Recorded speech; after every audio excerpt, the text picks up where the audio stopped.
Hello student, welcome on my channel. आज मैं आपको मैथ्स क्लास 8th का चैप्टर 1 का इंट्रोडक्शन कराने जा रही हूँ, जो कि न्यू एनसीईआरटी सिलेबस के थ्रू होने जा रहा है।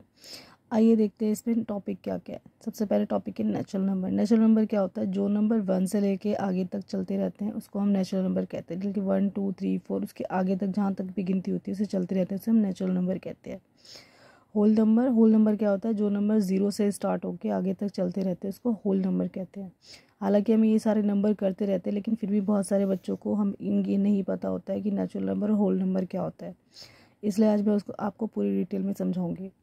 तो जो नंबर 0 से लेके 1 2 3 4 5 आगे तक चलते रहते हैं उसको होल नंबर्स कहते हैं। नेक्स्ट आता है इंटीजर्स। इंटीजर्स क्या होता है? जो नंबर प्लस में 1 2 3 4 या फिर 0 या फिर माइनस में 1 2 3 4 ऐसे कुछ नंबर होते हैं, इनको इंटीजर्स कहते हैं। यानी कि प्लस के नंबर यानी कि पॉजिटिव, और माइनस के यानी कि नेगेटिव नंबर, और 0 ये सारे इसमें इंटीजर्स में आते हैं। नेक्स्ट है फ्रैक्शन। फ्रैक्शन क्या होता है? जो नंबर p/q की फॉर्म में जिनको हम लिख सकते हैं उसको हम फ्रैक्शन कहते हैं। फॉर एग्जांपल 3/6 माइनस का 1/2 और 9/12 इनको हम फ्रैक्शन कहते हैं। जैसे कि 0/6 यानी कि 0.6, इसको हम PQ की फॉर्म में यानी कि 6/10 ऐसे लिख सकते हैं। तो ये सारे PQ के फॉर्म में लिखे जाने वाले नंबरों को हम फ्रैक्शन कहते हैं। अगला है डेसिमल। डेसिमल यानी कि जो दशमलव यानी कि डेसिमल के रूप में लिखे होते हैं उनको डेसिमल नंबर कहते हैं। फॉर एग्जांपल 0.6 हो गया, 9.5 हो गया, या फिर 3.8, आगे जितने भी नंबर होते हैं डेसिमल वाले उनको हम डेसिमल नंबर कहते हैं। इन नंबरों की डिफाइन हमें इसलिए बहुत ज़रूरी है कि ताकि हमें इसे आगे क्वेश्चंस को करने में मदद मिले। आइए देखते हैं नेक्स्ट क्या है टॉपिक। नेक्स्ट टॉपिक है rational number property. Rational number property का मतलब होता है जब एक रैशनल नंबर उसमें हम रैशनल नंबर जोड़ते हैं, यानी कि rational number plus rational number जोड़ते हैं तो आगे आंसर में रैशनल नंबर ही आता है। जैसे कि 1/2 में हमने 3/1 जोड़ा है तो यहाँ पे 5/1 है, यानी कि दो रैशनल नंबर को आपस में जोड़ने से आंसर रैशनल नंबर ही आता है।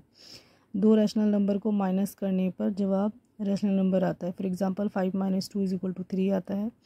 एंड दो रैशनल नंबर को मल्टीप्लाई करने पे जैसे कि RN यानी कि rational number multiply rational number, answer में रैशनल नंबर ही आता है। फॉर एग्जांपल 6 को 7 से मल्टीप्लाई करते तो 6 7 जा 42 ही आता है।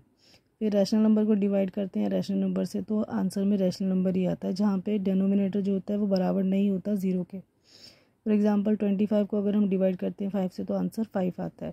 एंड माइनस के 35 को डिवाइड करते हैं 7 से तो 5 आता है। लेकिन बस रैशनल नंबर में डेनोमिनेटर में 0 अगर हम लगा देंगे तो वो आंसर 0 के बराबर आ जाएगा, इसलिए हमें डेनोमिनेटर में कभी भी 0 नहीं लगाना चाहिए, नहीं तो वो रैशनल नंबर नहीं कहलाएगा। आइए देखते हैं नेक्स्ट टॉपिक क्या कहता है।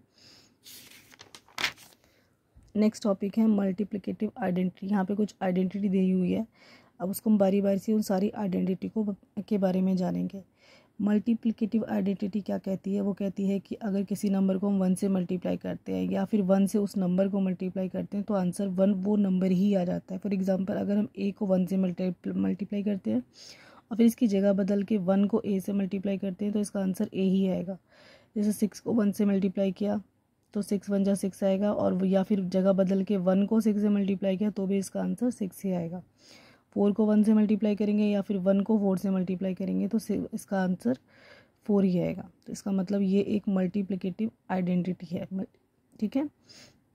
नेक्स्ट है मल्टीप्लिकेटिव इन्वर्स रेसिप्रोकल। इसका मतलब अगर हम किसी नंबर का रेसिप्रोकल यानी कि उल्टा करते हैं तो इसका आंसर 1 आता है। फॉर एग्जांपल यहाँ पे रेसिप्रोकल ऑफ 5/4 है, इसका मान लीजिए यहाँ पे 5/4 का रेसिप्रोकल हम लिखते हैं तो इसका उल्टा हो जाएगा और नीचे वाला नंबर ऊपर आ जाएगा 4 और ऊपर वाला नंबर नीचे चल जाएगा 5। तो हम जब इसका रेसिप्रोकल करके सॉल्व करते हैं 5/4 और मल्टीप्लाई 4/5 तो इसका जवाब में 5 को 5 से कैंसिल करते हैं और 4 को 4 से कैंसिल करते हैं तो इसका जवाब 1 आता है, ठीक है। तो इसका मतलब अगर हम मल्टीप्लिकेटिव इन्वर्स का मतलब या फिर रेसिप्रोकल का मतलब होता है कि कोई भी नंबर अगर हम उसे उल्टा करते हैं तो उसका सॉल्व करने के बाद उसका आंसर 1 आता है। आगे है एडिटिव आइडेंटिटी। एडिटिव आइडेंटिटी क्या होती है कि अगर हम किसी नंबर में 0 ऐड करते हैं तो वो नंबर ऐसी का ऐसे ही आ जाता है, अब चाहे वो फ्रैक्शन के रूप में हो चाहे वो इंटीजर्स के रूप में हो। फॉर एग्जांपल A + B में अगर हम 0 जोड़ते हैं तो इसका आंसर A + B ही वापस आ जाता है। 3 में अगर हम 0 जोड़ेंगे तो इसका आंसर 3 ही आ जाएगा। इस तरीके से -2 में अगर हम 0 जोड़ेंगे तो इसका आंसर -2 ही आ जाएगा, और 3/4 में 0 जोड़ेंगे तो इसका आंसर 3/4 ही आ जाएगा।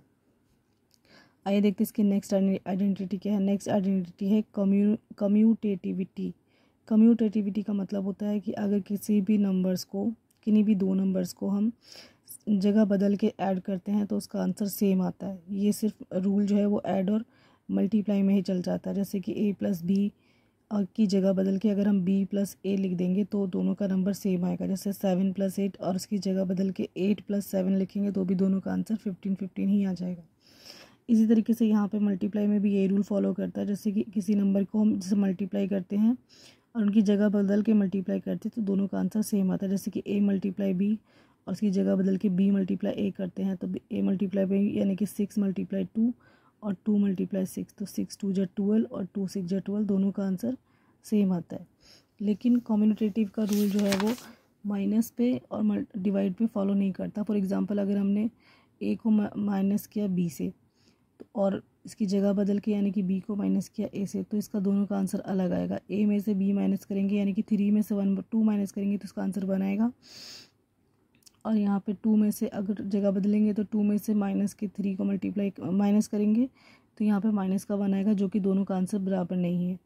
ठीक है, इसलिए कम्यूटेटिव का आंसर जो है वो कम्यूटेटिव का जो रूल है वो माइनस पे और डिवाइड पे फॉलो नहीं करता है। डिवाइड में भी देखिए यहाँ पे a को डिवाइड करेंगे b से, जो कि इक्वल नहीं होता b डिवाइड a के। अगर हम 10 को 2 से डिवाइड करेंगे तो 5 आ जाएगा, और लेकिन अगर हम जगह बदलेंगे तो 2 को 10 से डिवाइड करेंगे तो 0.2 आ जाएगा। इसलिए ये रूल जो है वो इन दोनों पे माइनस पर प्लस पे फॉलो नहीं करता।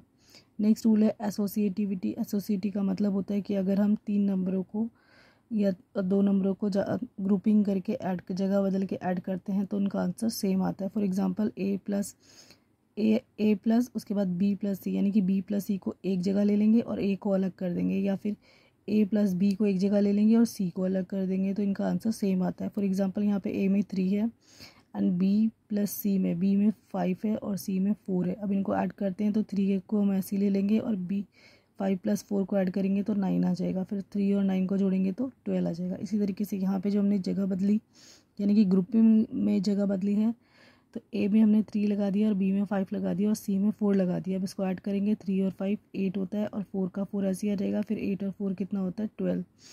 तो एसोसिएटिव का मतलब कि अगर हम नंबर के ग्रुप्स को चेंज करके लिखते हैं तो भी इनका आंसर सेम आता है। यही रूल जो है वो मल्टीप्लाई में भी फॉलो करता है। For example a multiply b minus c and equal होता है a multiply b multiply c के। तो यहाँ पे a में 2 ले लेंगे और b मल्टीप्लाई c यानी कि b में 5 ले लेंगे और c में 4 ले लेंगे। अब 2 का 2 ऐसी कैसे आ जाएगा और 5 4 जा 20। अब 20 को 2 से मल्टीप्लाई करेंगे तो आ जाएगा 40, और यहाँ पे a मल्टीप्लाई b यानी कि 2 को 5 से मल्टीप्लाई कर देंगे और c में 4 ले लेंगे। तो यहाँ पे हमने जगह बदली है ग्रुपिंग की, तो यहाँ पे 2 5 जा 10 और 10 4 जा 40, तो दोनों का आंसर सेम आता है। तो इस वाले आइडेंटिटी को एसोसिएटिविटी कहते हैं।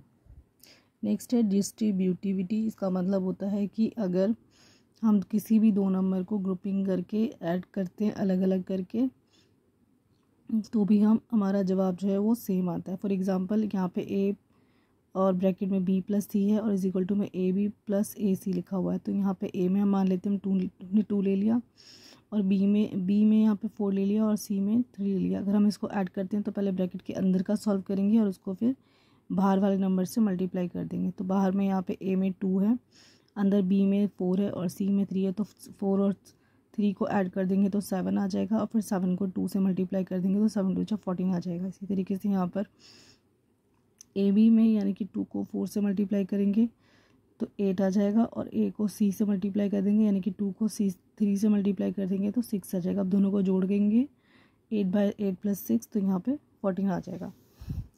आगे नेक्स्ट है, अगर हम इसी रूल को माइनस में फॉलो करते हैं जैसे कि a और यहाँ पे b minus C is equal to A B minus A C, तो यहाँ पे a में मान लेते हैं 7 ले लिया है, b में 6 ले लिया है और c में माइनस का 3 ले लिया है।